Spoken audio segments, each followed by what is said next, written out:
Кайрылуу кеч, кадырман калкым. Кезекте дагы бир чечендик өнөрдөн бир сиңгил.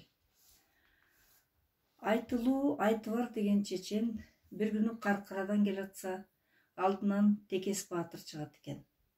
Экөө ал жайды сурашып учурашып, бүткөн соң Айтыбар чечен Текеске кайрылат дейт. Мен балам 4 илдетке чалдыктым. Ашуусу жок тоого кезиктим. Кечүүсү жок сууга кезиктим. Таттуу тамагымдан айрылдым. Жана аяосуз жоого кезиктим дейт. Муну уккан Текес хан учурашып болгон соң жалт бир карап алат да атты теминип бастырып кетип калат. Үйүнө келген соң атасына кайрылат. Ата, бу Айтыбар эле дейсиз. Айтыбарыңыз алжып калган окшойт. Учурашып бүткөн соң бир дөөдөргөн аргайсы кептерди айтты, түшүнгөнүм жок дейт. Анда атасы: атаңдын көрү кайран Айтыбар көр болуп калган экен анда. Андан көрө сен балам бир ирикти артыңдын дагы барып анын батасын алып кел дейт.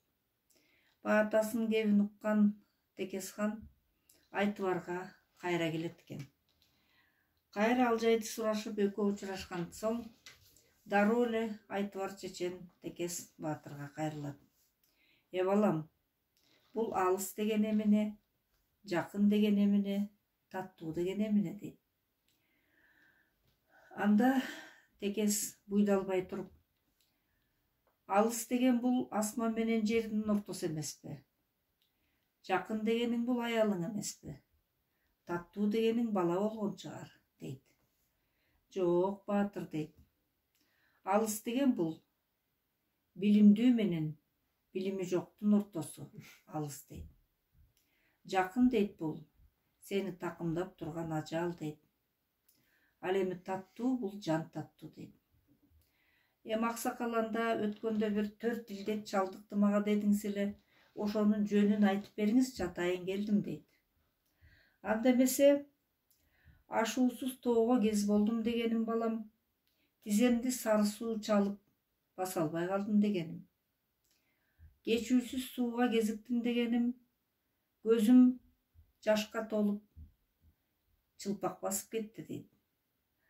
Таттуу тамагымдан ажырадым дегеним, насыбайымдан таштап койгонум аны дейт. Ал эми аяосуз жоого кезиктим дегеним, бул аяосуз жоо келинимдин колунда калганым дейт.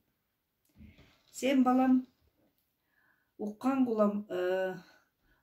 улама, көргөн көсөм, ар нерсени маани берип жүрбөсөң, укканың бекер дейт дагы. Кой чүкөсү дебегин колуңа жакса сакадыр. Жашы кичүү дебегин акылы болсо агадыр. Ал эми мендей болгон чалды көрсөң дейт, алжыган чал дебегин кайраса алыс барадыр дейт. Мына ушул сыяктуу чечендик өнөргө карт толгон элибиз ар бир сөздүн маанисин таразага салып, балдарына айтып жүрсө экен деген ниетте саламатта калыңыздар демекчимин.